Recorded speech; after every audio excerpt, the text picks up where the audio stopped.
কেন্দ্র সরকার রাজ্য সরকারের অধিকার অনেকগুলো কোর্টে কেস আছে, এর মধ্যে তো পরিষ্কার যে ওটা তো যে ডিয়ারনেস অ্যালাউন্স, এটা তো তোমার প্রফিটেবিলিটি, তোমার অর্থনৈতিক সংস্থানের সাথে লিঙ্কড আছে।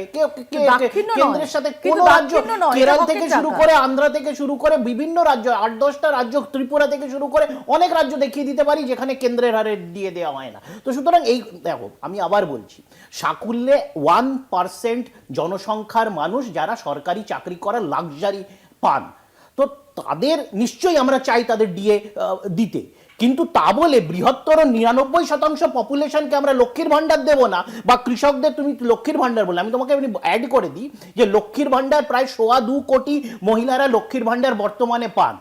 আগামী দিন আমাদের এটাতে প্রায় 21 লক্ষ মহিলা সংযোজিত হচ্ছে, মানে 2.5 কোটি মহিলা আগামী দিন পাবেন।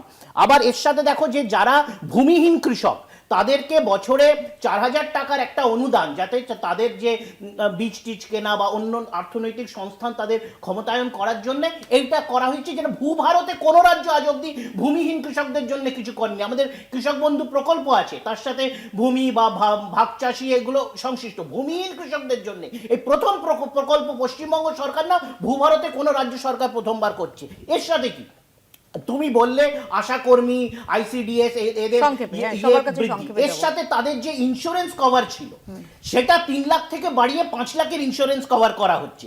এবং তার উপরে যে তুমি যদি দেখো যে সেচের উপর বা এই যে যারা এই যে আমাদের সেচের যে কৃষকদের জন্য সেচে যে খরচা, সেই সম্পূর্ণভাবে সেই খরচাটাকে নিঃশুল্ক করা হয়। আমি আসবো।